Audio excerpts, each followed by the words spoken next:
rumah Tuhan pagi hari ini. Mari kita mau siapkan hati kita pagi hari ini. Lalu kita boleh memuji menyembah Tuhan, juga kita boleh belajar akan kebenaran firman Tuhan pagi hari ini. Mari izinkan kuasa Roh Kudus boleh bekerja, berkarya, menjamah setiap kita pagi hari ini. Mari sebelumnya kita mau bersatu di dalam doa. Kami ucap syukur Tuhan pagi hari ini, kalau Engkau boleh memberikan kerinduan di hati kami, untuk kami kembali datang beribadah di rumah-Mu pagi hari ini Tuhan. Kami datang pagi hari ini Tuhan dengan hati yang penuh kerinduan kepadamu. Kami rindu boleh bertemu dengan Kau secara pribadi pagi hari ini.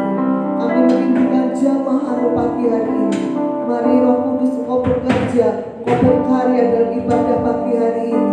Kami membuka hati kami bagi Engkau, dan Kau sendiri yang ambil alih pada pagi hari ini dari awal, pertengahan sampai akhirnya. Kami merindukan jamaah Tuhan, kami merindukan suasana surgawi boleh kami rasakan dalam ibadah pagi hari ini Tuhan. Terima kasih Tuhan Yesus. Biarlah hati kami boleh tetap percaya kepadamu Tuhan. Kami boleh tetap fokus, kami boleh tetap memandang Engkau ya Tuhan, bahwa kami menyembah Tuhan yang hidup, kami menyembah Tuhan yang ajaib dan berkuasa. Haleluya. Mari kita siapkan hati kita untuk menyembah Tuhan pagi hari ini. Haleluya.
lihat jalanmu saat ku tak mengerti rencanamu.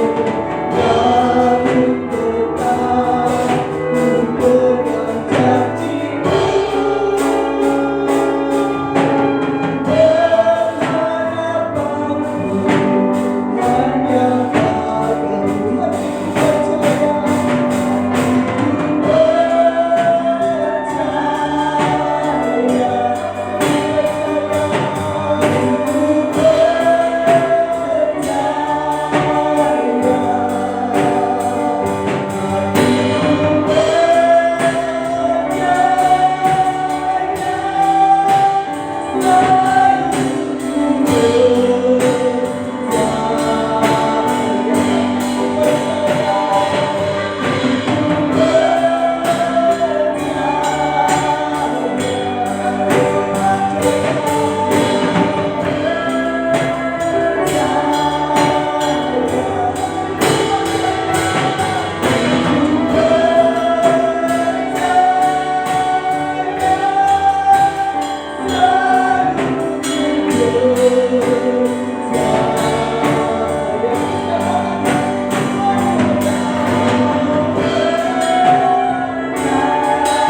percaya bahwa Engkau Tuhan yang memulihkan, Engkau Tuhan yang memberkati, Engkau Tuhan yang menyembuhkan kami. Mari kita percaya kuasa Tuhan dinyatakan pagi hari ini dalam hidup kita. Sama-sama kita katakan amin. Sekali lagi dengan sorak-sorai haleluya. Haleluya. Siap puji Tuhan, amin. Coba ada sukacita nggak pagi hari? Berikan senyum kanan kiri, coba deh ya. Haleluya. Mari kita bersukacita, berikan tepuk tangan yang meriah untuk Tuhan kita. Haleluya. Mari kita sama-sama memuji Tuhan. Katakan Tuhanlah kekuatan dan mazmurku. Haleluya.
Siap ditaburi oleh kebenaran firman-Mu Tuhan. Kami membuka hati kami. Biarlah setiap tanah hati kami menjadi tanah yang subur pagi hari ini. Sehingga setiap benih firman Tuhan yang ditabur itu boleh bertumbuh dalam hidup kami dan berbuah-buah dalam hidup kami Tuhan. Haleluya. Kami percaya pertolongan-Mu begitu ajaib dalam hidup kami Yesus. Dan hati kami tenang ketika kami berada dekat dengan Engkau. Hatiku tenang berada dekat-Mu. Kaulah jawaban hidupku. Hatiku tenang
khusus di masa-masa sulit ini, Lord. Terima kasih kalau kami masih boleh diberi kesempatan untuk bersuka cita, memuji, memuliakan Engkau, menaikkan pujian, meninggikan Engkau. Itu adalah kesempatan yang luar biasa yang Kau berikan bagi kami, dan kami tahu Engkau bertahta di atas puji-pujian kami. Tiba saatnya untuk pemberitaan firman-Mu, ya Tuhan. Ambil alih sepenuhnya hamba-Mu ini dan sembunyikan hamba-Mu di balik salib-Mu, biar kemuliaan-Mu saja yang nampak, dan berikan urapan-Mu sehingga hamba-Mu ini boleh menyampaikan firman yang betul-betul dari kepada kehendak hati-Mu. Demikian juga untuk jemaat-Mu, berikan urapan hikmat pengertian daripadamu sehingga boleh menangkap maksud seperti apa yang Kau inginkan, ya Tuhan. Terima kasih Engkau begitu baik. Kami mengucap syukur atas belas kasih-Mu yang terus Kau tunjukkan di dalam kehidupan kami, bahkan ketika kami tidak layak untuk menerimanya, Tuhan. Oleh karena itu kami mau menunjukkan juga belas kasihan yang sama yang telah kami terima daripada-Mu kepada orang-orang di sekeliling kami. Pakai kami lebih hari lebih heran lagi, ya Tuhan. Dalam nama Tuhan Yesus kami sambut firman-Mu. Amin. Shalom Bapak Ibu. Ya.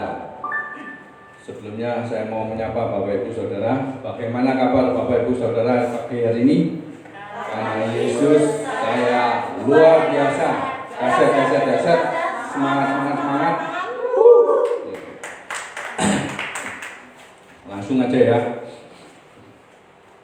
Pagi hari ini saya akan membawakan firman dengan tema tetap percaya. Ya, tetap percaya untuk orang yang kita cintai. Ya. Kita semua memiliki seseorang yang kita harapkan untuk berubah. Nah, seseorang itu bisa jadi salah seorang anggota keluarga kita, ya, yang belum seperti yang kita harapkan, atau mungkin salah seorang anak kita tidak mengambil keputusan yang baik, ataupun kita punya teman atau sahabat yang sekarang lagi bergumul dengan keterikatan, dengan kecanduan pada hal-hal yang tidak baik, ya. Dan tentunya ketika kita pasti mengasihi orang-orang tersebut, kita pasti sudah berdoa, ya, berjuang berdoa untuk orang-orang tersebut, ya, sekian lama dengan penuh kepercayaan. Tapi setelah sekian lama kita doa, kita rasanya tidak melihat ada perubahan, ya. Sama aja, tetap tidak ada bedanya. Dan kadang-kadang itu membuat hati kita itu jadi apa? Frustasi. Dan kita mikirnya apa? Ini kayaknya kita percuma aja, ya. Kita berjuang, kita doain terus kita buang-buang waktu aja, ya. Tetapi jika kita kepingin orang-orang yang kita cintai itu untuk bisa mencapai kepenuhan takdir mereka di dalam hidup mereka, ya, maka mereka itu butuh seseorang untuk tetap berada di sampingnya, butuh seseorang untuk terus berjuang, memperjuangkan doa kepada mereka ini, ya, supaya mereka tidak jatuh terlalu lebih dalam lagi, terus memberikan kata-kata penguatan, terus menyemprotkan kata-kata positif, ya, menyembuhkan kata-kata iman, perkataan iman, ya, firman iman, pengharapan untuk masa depan mereka. Amin. Ya. Nah, mereka itu membutuhkan orang yang mau berdiri di celah, ya, di antara mereka dengan Tuhan, mempertahankan mereka, ya. Mereka butuh orang yang tetap percaya kepada mereka, meskipun mereka sendiri mungkin sudah kehilangan kepercayaan diri mereka sendiri. Mereka butuh orang yang istilahnya mau pasang badan, ya, mau pasang badan untuk menutupi dengan belas kasihan, tapi ya dengan tidak menghakimi, ya, tidak menghukum, tidak mengungkit kesalahan, ya, tetapi menunggu dengan penuh kesabaran agar orang yang kita kasih itu bisa kembali kepada keutuhan. Amin. Ya, itulah orang-orang tersebut butuh, ya. Dan saya mengenal ada beberapa teman dan beberapa juga pernah ngobrol dengan saya. Teman saya ini seorang pengusaha yang sukses, yang berhasil, dan dia orang yang sangat disiplin, ya, keras juga terhadap dirinya sendiri. Oleh karena itu dia juga menginginkan dalam mendidik anaknya itu dia tegas, disiplin, keras juga.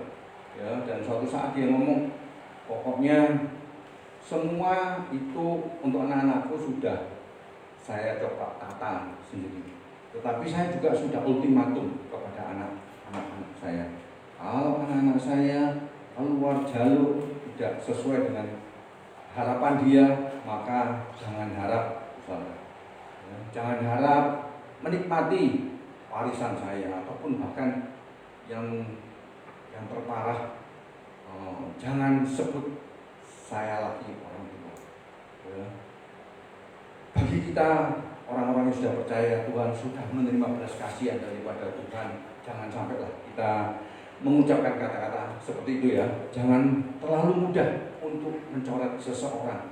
Ya, keadaan mereka saat ini bukanlah keadaan mereka pada akhirnya, betul ya. Ya. Mereka masih bisa berubah. Ya, mungkin kita pernah dengar juga filosofi dunia yang ngomong, kalau watuk itu bisa ditambahin, kalau batuk itu bisa diobati, kalau watak karakter itu susah. Ya, jangan percaya itu. Kita lebih percaya pada Tuhan kita yang luar biasa ya, Tuhan yang maha kuasa. Ya, Tuhan sanggup, tidak ada yang terlalu sulit baginya, tidak ada yang mustahil. Ya, kita mungkin tidak sanggup ya untuk mengubahkan seseorang itu, tidak sanggup. Yang bisa kita sanggup ya terus dukung doa, ya, topang doa terus, ya. Tetapi tidak ada yang mustahil bagi Tuhan. Tuhan yang sanggup. Amin. Ya. Pagi hari ini kita akan belajar daripada kisah daripada Rasul Paulus. Nah, Rasul Paulus, Bapak Ibu sudah tahu sendiri, ini adalah salah satu rasul yang paling luar biasa ya, betul ya. Banyak melakukan sesuatu pekerjaan Tuhan yang besar dan hebat. Dan dia dikenal menulis setengah daripada perjanjian baru.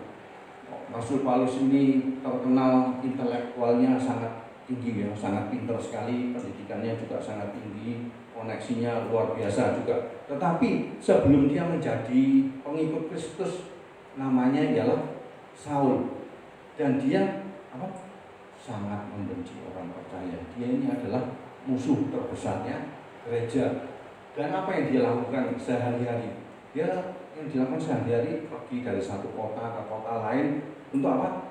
Menangkapi orang-orang percaya, tidak peduli itu laki perempuan, masukkan penjara, bahkan dibunuh.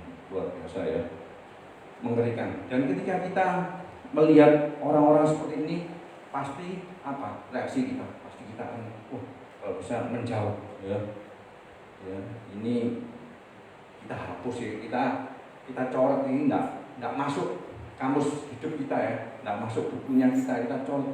Jauh, orang ini berbahaya banget, mengerikan ya. Ini boleh dibilang orang ini teroris karena dia menentang semua apa yang kita perjuangkan. Tapi Tuhan itu berkata lain ya. Tuhan itu ngomong, memerintahkan kepada Ananias, kamu cari orang yang bernama Saulus ini ya. Doain dia karena dia adalah alat pilihanku, bejana yang terpilih untuk menyandang namaku, menyandang kebesaran namaku, untuk memberitakan namaku ke bangsa-bangsa lain, kepada raja-raja. Ya, luar biasa. Ya. Bapak Ibu Saudara, mungkin di dalam hidup kita juga mungkin menemukan beberapa orang yang rasanya udah pasti kita ingin jauhi, entah karena apa ya, mungkin karakternya yang tidak baik atau reputasinya yang kurang baik ya. Tetapi ketahuilah, beberapa orang itu sangat bisa jadi itu adalah alat pilihan Tuhan, bejana pilihan Tuhan. Amin ya.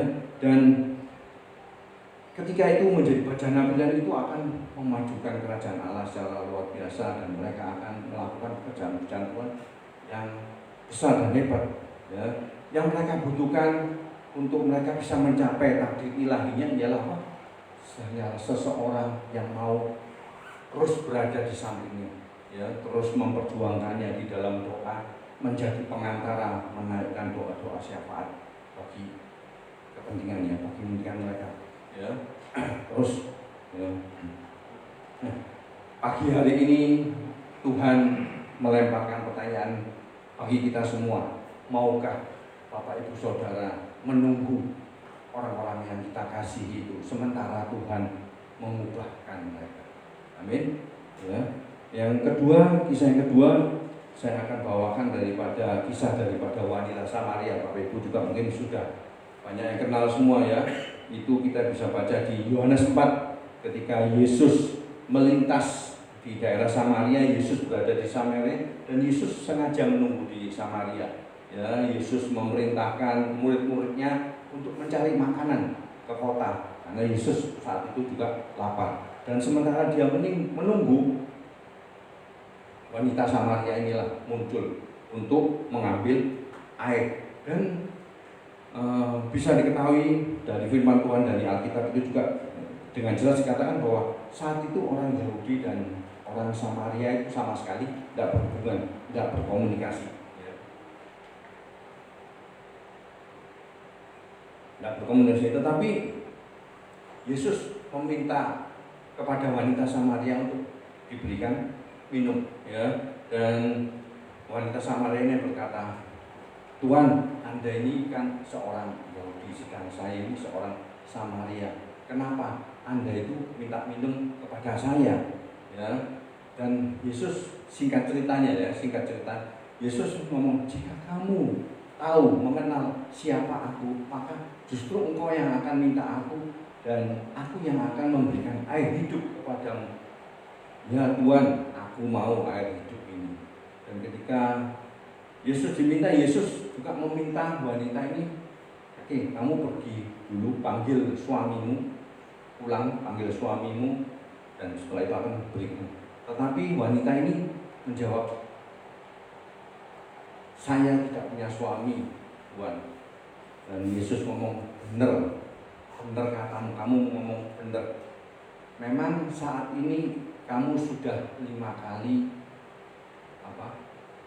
menikah, dan pria laki-laki yang saat ini sedang bersamamu itu pun juga bukan suamimu, ya. Dan wanita ini terkejut juga ya, terus ngomong, Tuhan, nyata sekarang bahwa engkau itu memang seorang nabi, dan aku tahu di suatu hari nanti, suatu saat nanti Mesias itu akan datang. Dan Yesus menatapnya sejenak dan mengatakan, aku inilah Mesias. Ya. Perjumpaan wanita Samaria dengan Yesus ini mengubahkan kehidupan daripada wanita Samaria ini secara radikal. Dan wanita Samaria ini pulang ke rumah dan memberitakan apa yang terjadi kepada dirinya, kepada semua orang yang di sekelilingnya. Dan Alkitab mengatakan bahwa begitu banyak orang Samaria yang menemui Yesus dan akhirnya percaya kepada Yesus. Ya, luar biasa karena wanita Samaria ini. Yang menarik ialah Yesus dalam keadaan lapar saat itu, Yesus bisa saja ngikut murid-muridnya ya untuk cari makanan di kota. Tetapi dia memilih untuk menunggu wanita Samaria ini. Ya, artinya apa? Yesus itu berinisiatif ya untuk mencari wanita Samaria.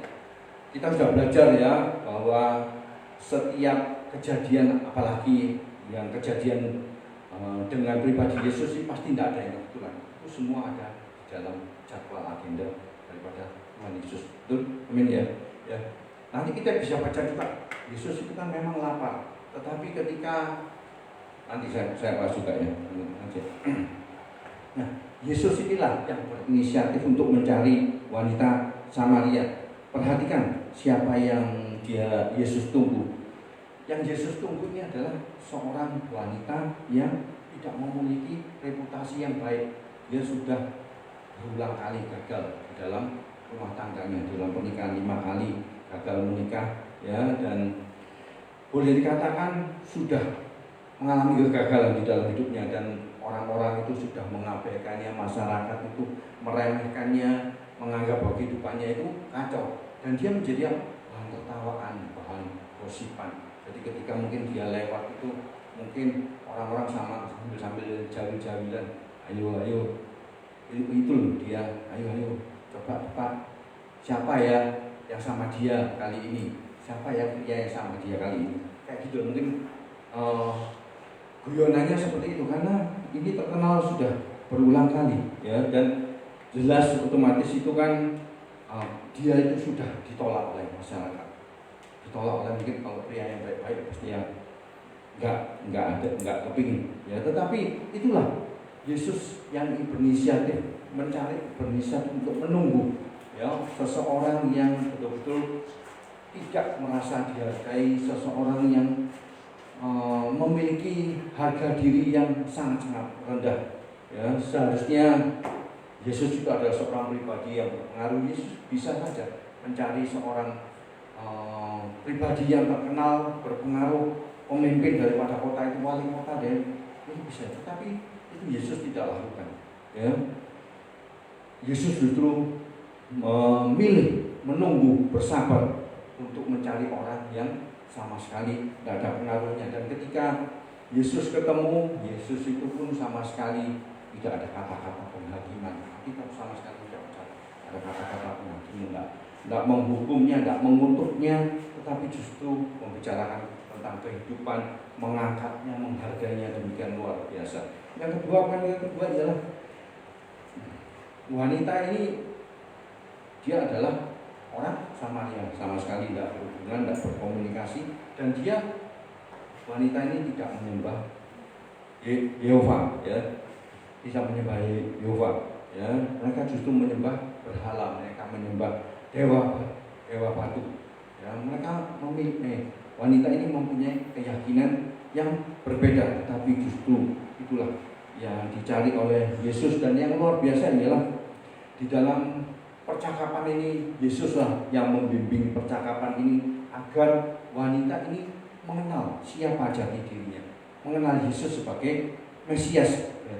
Dan Alkitab kalau kita perhatikan, telusuri, bisa diketahui bahwa inilah wanita Samaria ini ada orang yang pertama ya, di mana Yesus mengenalkan dirinya sebagai Mesias ya. Yesus mengenalkan dirinya sebagai Mesias bukan kepada pemimpin-pemimpin agama, bukan kepada imam-imam kepala ya. Ini adalah salah satu hal yang terpenting ya. Itu adalah pewahyuan yang luar biasa. Kalau kita baca kepada murid-muridnya pun, ditanya murid-muridnya pun, murid-muridnya tidak ada yang ngerti. Yang ngerti cuma siapa? Petrus ya, Petrus. Dan itu pun Tuhan Yesus memuji secara luar biasa. Kalau bukan Bapa yang mengatakannya, memahyukannya, maka tidak bisa dikatakan. Dan setelah itu mentapsirkan Petrus menjadi batu karang yang teguh gitu ya. Ketika Yesus ingin mengumumkan salah satu hal terpenting di dalam misinya selama ke bumi ini ya, ke dunia ini, Yesus itu mengumumkannya, mengatakannya kepada wanita Samaria. Betapa luar biasanya. Sedangkan kita lihat dunia ini sudah meremehkannya, dia sudah gagal ya, dia sudah tersisih di dalam kehidupannya ya. Dia tidak mengambil keputusan yang baik, tetapi justru Tuhan yang menghargai dia ya. Tuhan justru yang menunggunya, menghormatinya, dan mengatakan hal yang terpenting ya, mengatakan ada pewahyuan yang luar biasa ya. Oleh karena itu, kembali pagi hari ini, maukah Bapak Ibu Saudara menunggu seseorang untukmu ya? Terus berdoalah untuk mereka, terus cintai, teruslah memberi semangat ya. Dan kisah yang ketiga yang saya akan bagikan ialah kisah daripada Bilnas ya. Dan ini dikisahkan oleh seorang daripada ibu dari seorang hamba Tuhan. Ibu seorang hamba Tuhan ini sudah sekian lama mendoakan seorang pria bernama Bilnas selama bertahun-tahun. Dan Bilnas ini adalah salah satu pemuda daripada gereja, daripada hamba Tuhan tersebut ya. Dan dia mempunyai suara yang merdu. Bilnas ini dikenal sebagai seorang penyanyi country western ya, country, lagu-lagu cowboy gitu ya. Dan dia dibesarkan di gereja ya, suka nyanyi di gereja juga ya. Mulai kecil dibesarkan di gereja karena kedua orang tuanya mendedikasikan dirinya sebagai misionaris ke Meksiko. Otomatis ketika mulai dari kecil dia sudah dibesarkan di gereja, dia sebenarnya memiliki dasar iman yang sangat kuat.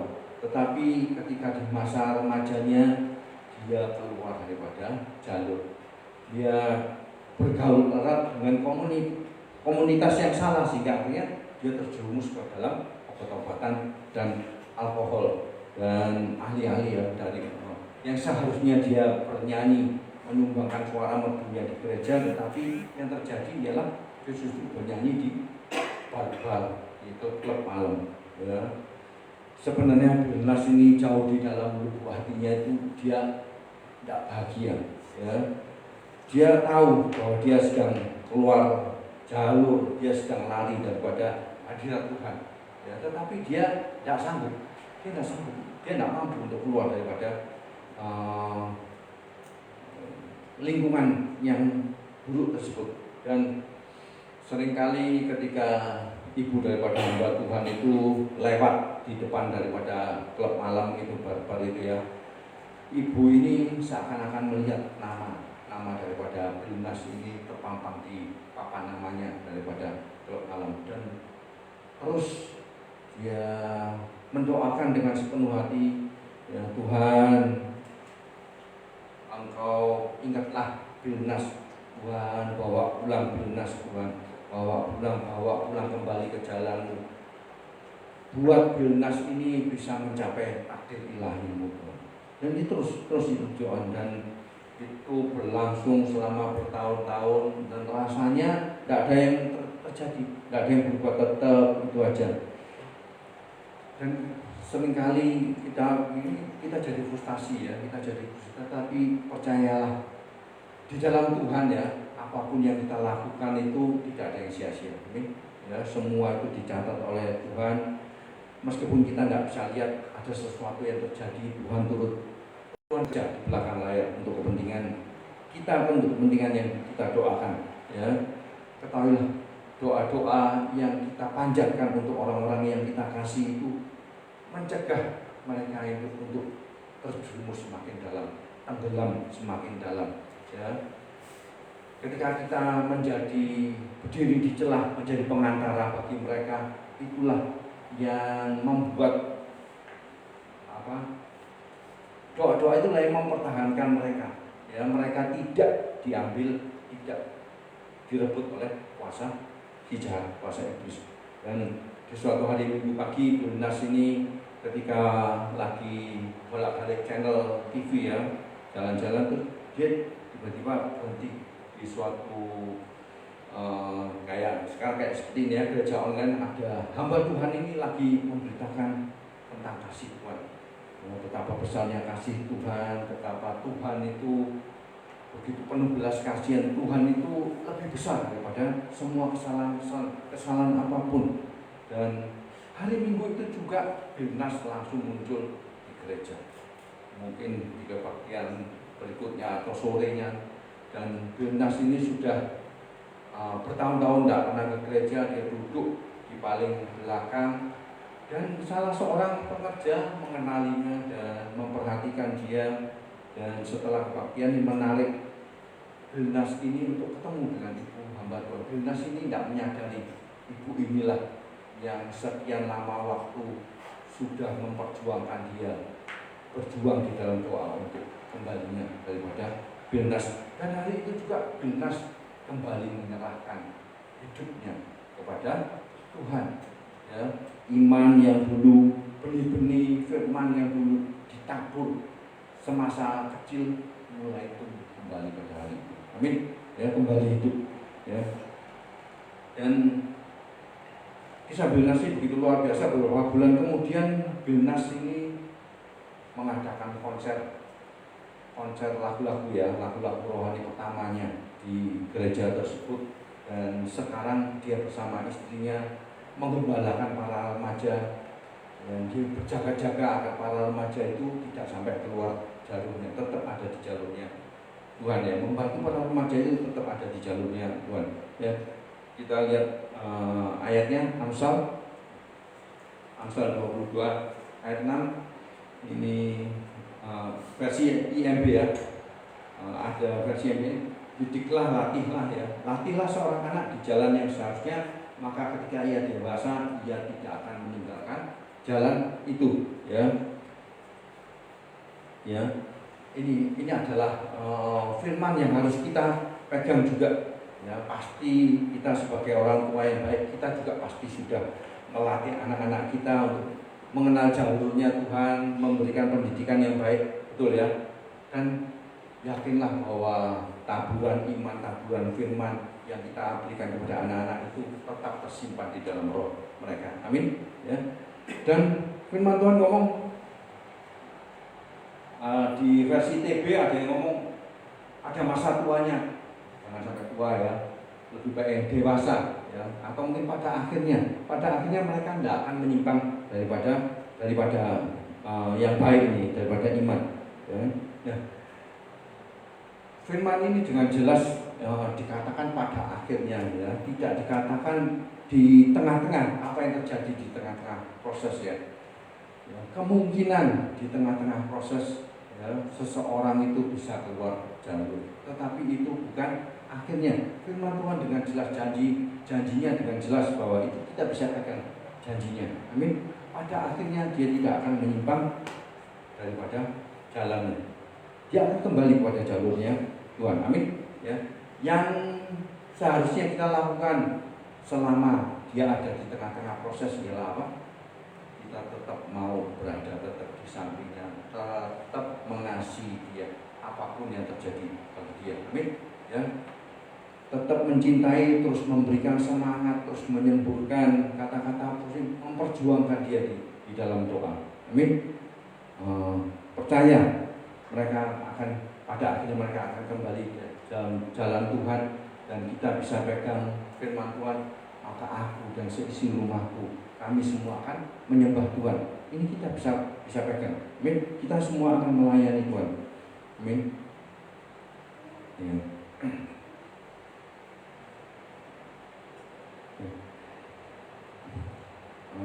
Kisah yang keempat ialah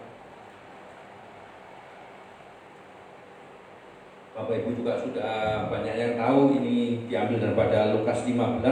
Ini kisah daripada anak yang hilang. Anak yang hilang ini adalah saya sudah Bapak Ibu sudah tahu ya. Pemuda ini meminta warisannya padahal bapaknya belum meninggal, dan mengambil warisannya dari rumah dan keluar dari rumah menyia-nyiakan harta warisannya dan hidup berpesta pora, hidup secara liar, mabuk-mabukan, memboroskan harta warisannya, menghabiskan. Dan akhirnya kita tahu dia berakhir di mana? Dia berakhir dalam keadaan yang sangat rendah di kandang babi, ya. Dan kandang babi dalam keadaan yang sangat putus asa, bahkan untuk mau mempertahankan hidupnya aja susah, ya. Kesulitan untuk hampir-hampir dia tidak bisa bertahan hidup. Dan ketika dalam kondisi yang sangat terpuruk di titik yang paling rendah dalam hidupnya, dia teringat akan orang-orang upahan, orang-orang yang bekerja di rumahnya, di perusahaan bapaknya pun jauh masih lebih enak. Dan akhirnya pada hari itu juga dia memutuskan untuk pulang ke rumah, dan bukan sebagai anak, dia memikir dia untuk mencoba mendapatkan pekerjaan sebagai orang yang bekerja di rumah ayahnya. Jadi kita bisa tahu firman Tuhan mengatakan bahwa ketika ayahnya melihat daripada kejauhan, ya, putranya yang hilang itu, anak bungsu itu hilang datang, maka bapak ini berlari menuju kepada anak yang hilang itu dan memeluknya. Inilah adalah hati Bapa, ya, kasih Bapa yang luar biasa, ya. Kita bisa lihat, kita bisa imajinasi bahwa Bapa ini sepanjang waktu itu menunggu kedatangan daripada anaknya, meskipun anak bungsu ini sudah melakukan hal-hal yang tidak baik, sudah menyakitkan hati daripada bapaknya. Dapat kita bayangkan beberapa kali dalam satu hari bapak ini mungkin pasti akan menuju ke ujung jalan untuk cari, mana tahu ya, mungkin anakku hari ini bisa pulang, ya, terus bolak-balik Dan sementara dia menunggu anaknya pulang, dia terus berdoa, mendoakan anaknya dengan penuh iman. Tuhan, terima kasih, Engkau Allah yang pegang kendali, Engkau Allah yang maha kuasa, Engkau Allah yang maha kasih, maha baik. Anakku tetap ada dalam kendali-Mu ya Tuhan. Kau terus melindunginya. Bawa Tuhan, bawa balik ke jalur-Mu, bawa pulang ya Tuhan. Curahkan belas kasihan, curahkan hati-Mu kepada anak. Terima kasih Tuhan bahwa Engkau selalu memperhatikan kehidupan anakku ya. Dan Bapak ini juga begini, terima kasih Tuhan, pasti anakku ini akan mencapai kepenuhan takdirnya. Itu terus. Dan suatu saat yang benar, dari jauh anaknya kelihatan datang, maka dia berlari keluar dan memeluk putranya. Dan dia ngomong sama pegawainya, stafnya, anakku yang hilang sudah pulang, mari kita berpesta ya. Dan kita bisa tahu di Alkitab sama sekali tidak pernah sekalipun dicatat bahwa bapak ini mengungkit-ungkit kesalahan daripada anaknya ya. Mengungkit masa lalu putranya, tidak pernah dia mengadakan pidato kenegaraan atau kakak ini, enggak ya. Apa aku bilang aku sudah kamu itu melakukan, kamu sudah ini, enggak pernah ya. Ataupun mungkin kamu oke, aku terima saat ini kamu bisa tinggal, tapi sebenarnya kamu tidak layak mendapatkan.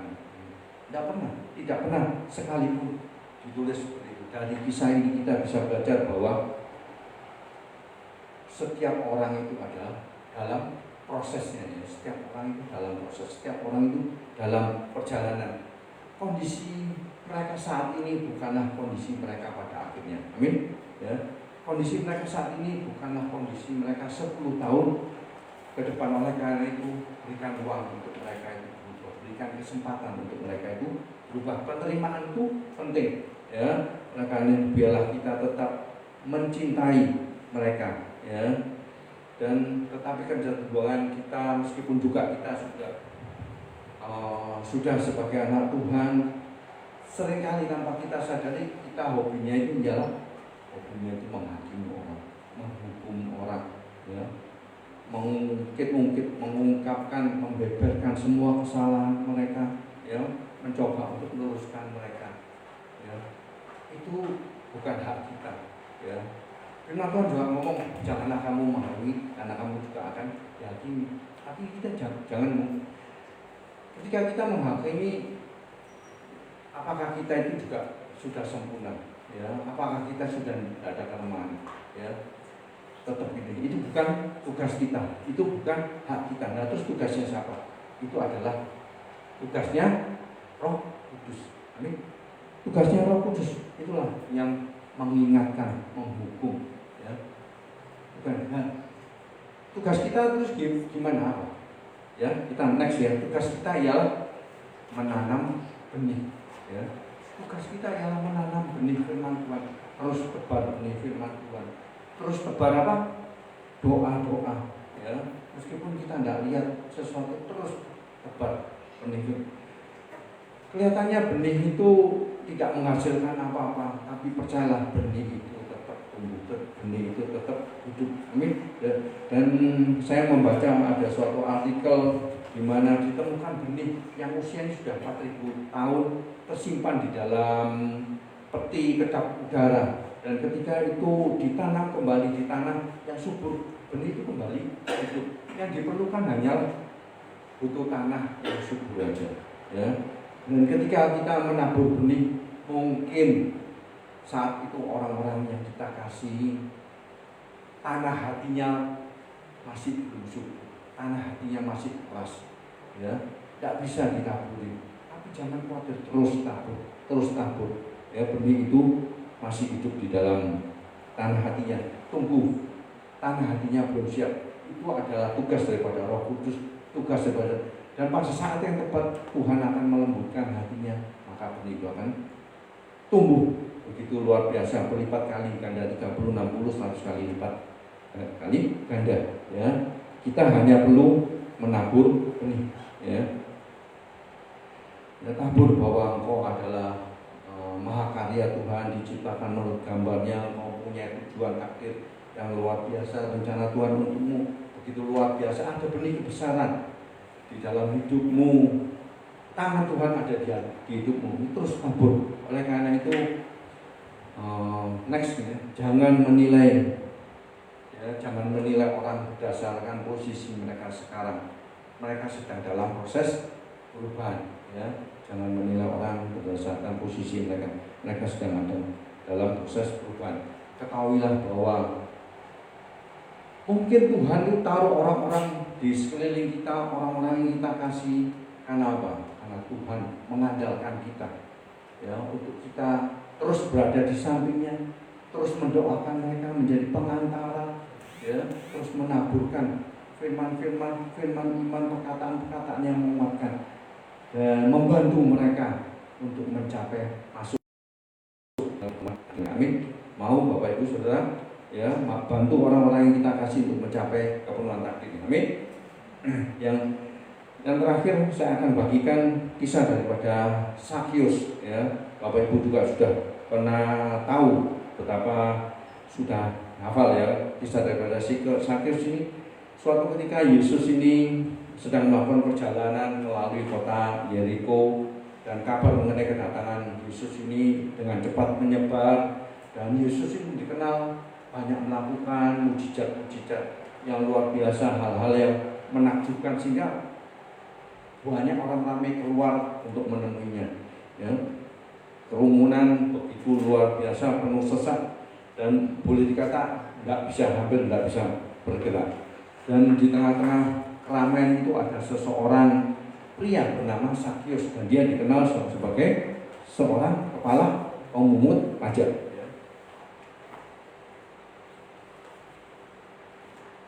Dan dia dikenal oleh masyarakat luas sebagai seseorang yang tidak jujur ya. Orang yang suka menipu orang, dan orang yang suka mengambil keuntungan daripada orang lain. Dan kita tahu Sakyus itu sangat ingin melihat Yesus, tapi Sakyus itu badannya sangat pendek, sangat kecil, sehingga akhirnya dia mencari pohon yang dirasanya bisa enak melihat. Dia menaikkan pohon itu, dan boleh dikata dia mendapatkan istilah sekarang ini PB ya, posisi enak posisi yang sempurna untuk melihat Yesus dari atas pohon ya. Dan ketika Yesus datang lewat, ribuan orang juga begitu ramainya berteriak-teriak, melambai ya, segala macam keributan. Dan tiba-tiba Yesus berhenti di bawah pohon itu dan berkata kepada Sakyus yang ada di atas pohon, "Sakyus, turunlah, aku mau ke rumah, aku mau makan malam di rumah." Ya. Yang menarik ialah nama Sakyus itu artinya apa? Nama Sakyus itu artinya yang murni, yang suci ya. Dan Yesus ketika memanggil itu berkata itu di depan semua orang ya. Di depan semua orang yang tidak menyukai Sakyus, padahal orang-orang itu tahu bahwa dia itu adalah jelas-jelas seorang kepala pemungut pajak. Tetapi dengan jelas Yesus itu memanggil Sakyus, yang artinya yang murni, yang suci, yang bersih, yang fitri. Mungkin sekarang ini yang fitri, turunlah, aku mau ke rumahmu dan aku mau makan malam ya. Kita bisa belajar prinsipnya daripada ini ya. Next ya, Anda harus memanggil orang mau menjadi seperti apa ke depannya ya. Anda harus mau memanggil orang mau menjadi apa sebelum mereka berubah ya. Sebelum mereka berubah. Dan firman ini adalah firman Tuhan. Firman Tuhan ngomong apa? Ada next lagi yang beda ya. Panggillah hal-hal yang tidak ada menjadi ada. Yang ayatnya di sini Roma 4 ayat 17 ya.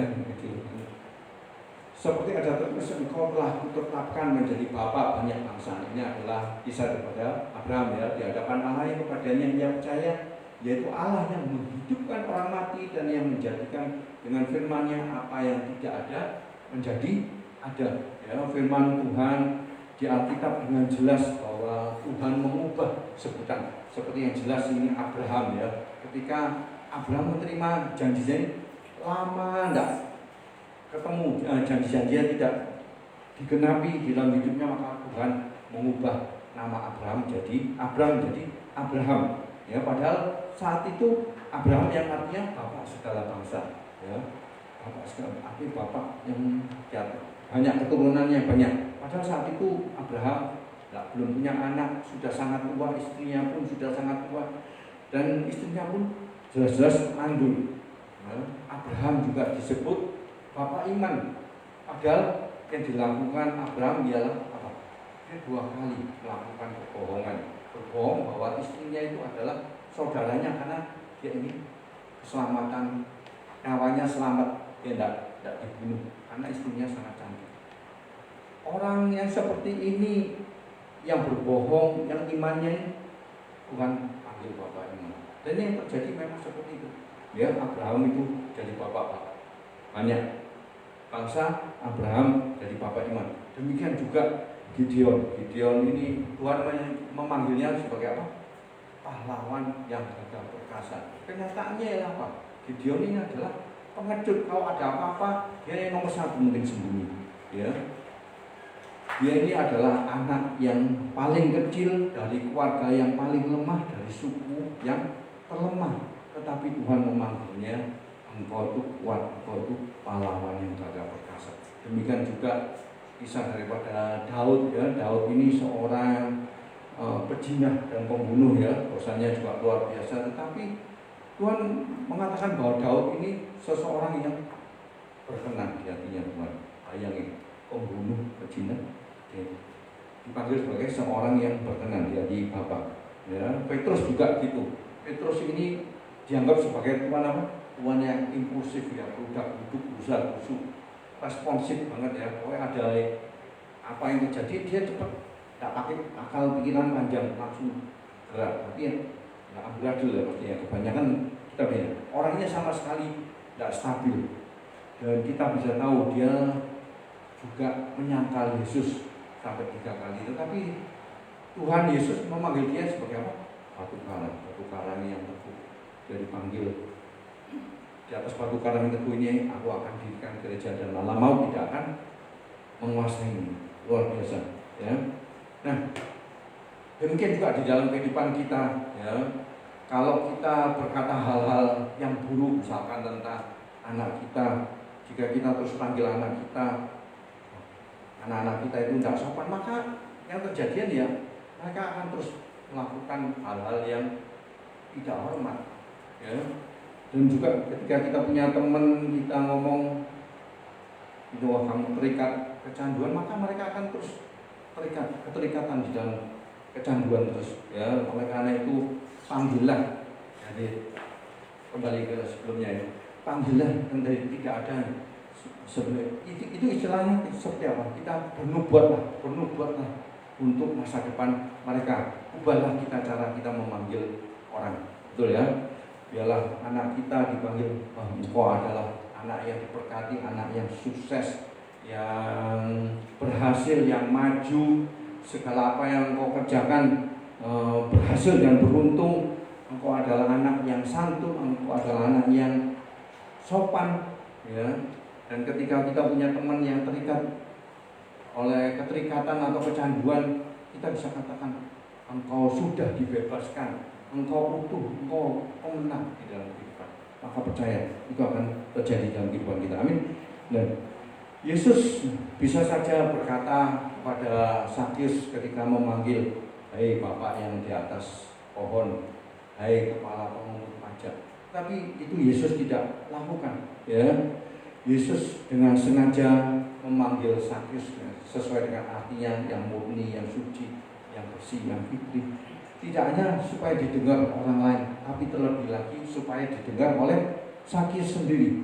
Ya, ketika kita memanggil, kita mengubah cara panggil, itu ada terjadi perubahan di dalam kehidupan orang-orang kita cintai. Amin. Ya. Dan orang-orang dengan jelas kerumunan ini sudah jelas mengecap bahwa Sakyus itu pasti seseorang yang tidak baik. Kenapa kok Tuhan Yesus panggil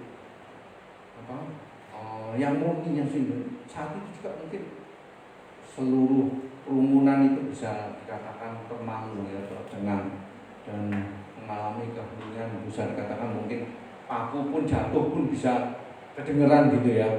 Dan Sakyus ini apakah tadi berbisik-bisik, apa tadi Yesus memanggil nama saya? Dan ada orang yang ngomong, ya betul. Dan Sakyus di dalam hatinya dia ngomong, bagaimana ya dia bisa tahu nama saya?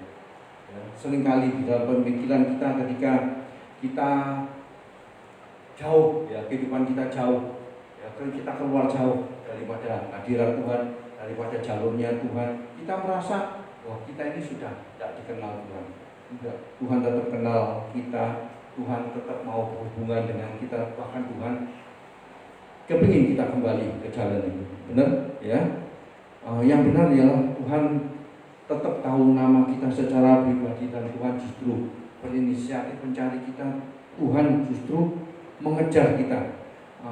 Firman Tuhan juga mengatakan, Yesus mengatakan bahwa yang sakitlah yang butuh dokter, ya, yang sehat pasti nggak akan butuh, ya. Dan di sana di kerumunan itu ada banyak pemimpin kota, ada tokoh-tokoh masyarakat, ada pemimpin umat, ada pendeta, ada panatua di sinagog. Tetapi Yesus tidak mencari mereka, Yesus melewati aja, ya. Tetapi justru Yesus mencari Sakyus, ya, orang yang dikenal masyarakat tidak baik. Yesus makan malam, dan ketika Yesus makan malam pun juga tidak ada kata-kata penghakiman. Yesus tidak mengutuknya, Yesus tidak membeberkan kesalahannya, ya. Yesus itu cuma hanya mencintainya, ya, menunjukkan belas kasihannya, menjadi temannya, dan itulah yang menjadi titik balik daripada kehidupan Sakyus. Sakyus pada saat itu berkomitmen, mulai hari ini saya tidak akan menipu orang lain lagi, saya tidak akan berbuat tidak jujur lagi, tapi saya akan membantu orang-orang. Amin. Ya, Sakyus itu berubah cara hidupnya, bertobat daripada cara bukan karena apa? Bukan karena dia permalukan, tetapi dia dicintai. Firman Tuhan ngomong, next, kebaikan Tuhanlah yang menuntun orang kepada pertobatan. Amin. Kebaikan Tuhanlah, kasih kepada Tuhanlah yang menuntun orang kepada pertobatan. Penghakiman, penghukuman tidak akan membawa orang kepada pertobatan. Oleh karena itu pagi hari ini kembali firman Tuhan ingatkan, maukah Bapak Ibu menunggu bersabar untuk orang-orang yang kita cintai, terus berada di samping untuk orang-orang yang kita ketika mereka keluar jalur, kita terus berjuang berdoa untuk mereka, menjadi pengantara bagi mereka, terus menanam, menabur benih dalam kehidupan mereka, menabur doa-doa dalam kehidupan mereka, menubuatkan kata-kata yang positif, kata-kata iman, firman iman di dalam kehidupan mereka.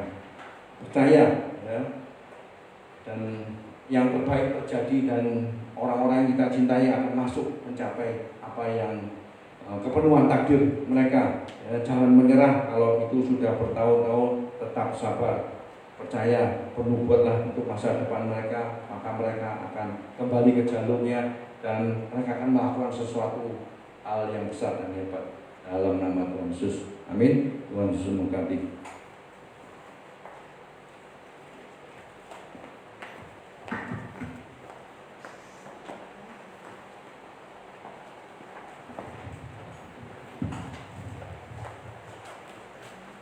Puji Tuhan, firman Tuhan pagi hari ini sungguh luar biasa Bapak Ibu Saudara. Itulah rencana Tuhan. Untuk apa Tuhan Yesus datang ke bumi ini? Tuhan Yesus datang untuk mencari orang berdosa, bukan mencari orang yang benar, bukan mencari orang yang suci, Bapak Ibu Saudara. Amin. Dimanapun saya pelayanan, saya masih di Cepu, saya di Surabaya, maupun saya di Kroyang, sering saya mengatakan apa Bapak Ibu Saudara, kekerasan, kata-kata kasar, penghakiman tidak akan pernah bisa mengubahkan seseorang, Bapak Ibu Saudara. Tidak akan pernah bisa mengubah atau membuat orang itu bertobat. Tetapi penerimaan kasih itu yang akan membuat seseorang itu berubah. Amin. Bapak Ibu Saudara kasih dalam Tuhan. Karena itu mari kita sebagai anak-anak Tuhan kita yang sudah dipanggil, kita dipilih Tuhan, manapun kita berada, Bapak Ibu saya kasih dalam Tuhan, jangan kita anti sama orang yang berdosa. Amin. Jangan kita anti sama orang yang berbuat salah, berbuat hal yang tak benar, Bapak Ibu saya kasih dalam Tuhan. Sekali lagi, Tuhan Yesus datang ke dunia ini mencari orang yang berdosa. Amin. Ya, demikian firman Tuhan. Bila firman Tuhan boleh menjadi rema buat setiap kita pagi hari ini. Mari kita akan memberi yang terbaik untuk Tuhan. Sebelumnya kita akan berdoa. Mengucap syukur ya Tuhan untuk kebenaran firman-Mu pada pagi hari ini yang sudah Kau sampaikan buat kami semua. Biarlah firman-Mu terus menjadi rema buat kami ya Tuhan. Dan Engkau sendiri yang akan memampukan kami semua anak-anak-Mu. Terus Kau penuhi hati kami dengan kasih-Mu Tuhan. Sehingga dimanapun kami berada Tuhan, kami boleh Tuhan menjadi pendoa-pendoa yang akan membawa orang-orang di sekitar kami Tuhan boleh dekat kepadamu. Kami boleh menjadi orang yang punya hati ya Tuhan seperti hati-Mu yang penuh dengan belas kasihan. Sehingga ketika kami melihat anak-anak kami, melihat saudara-saudara walaupun orang-orang yang di sekitar kami, ketika mereka jauh dari Engkau, ketika mereka melakukan hal-hal yang tidak berkenan di hadapan-Mu, kami boleh ya Tuhan jadi kepanjangan-Mu. Kami boleh Tuhan berdoa untuk mereka boleh kembali kepadamu ya Tuhan. Untuk mereka boleh kembali berada di dalam kebenaran-Mu. Terima kasih ya Tuhan, kami percaya kuasa Roh Kudus-Mu yang ada dalam hidup kami yang akan memampukan setiap kami ya Tuhan. Dan tiba saatnya kami akan memberi yang terbaik untuk Engkau ya Tuhan Yesus. Mari Tuhan, kami mau menabur dengan hati yang penuh sukacita, dengan tulus ikhlas Tuhan. Dan biarlah apa yang kami tabur boleh berguna untuk melebarkan akan kerajaan-Mu di tempat ini. Terima kasih Tuhan, di dalam nama Tuhan Yesus. Haleluya. Amin. Yang kita pujikan besar dan perkasa.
Dari pemerintah sudah mengumumkan dilarang untuk mudik seperti itu ya Bapak Saudara.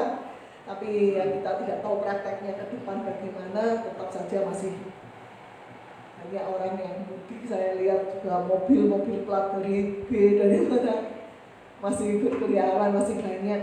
Mari tetap kita menjaga diri kita, tetap kita menerapkan protokol kesehatan dimanapun kita berada. Yang harus kita kasih dalam Tuhan, kita tetap waspada, tetap pakai masker, tetap rajin cuci tangan seperti itu untuk kesehatan kita semuanya, Bapak Saudara.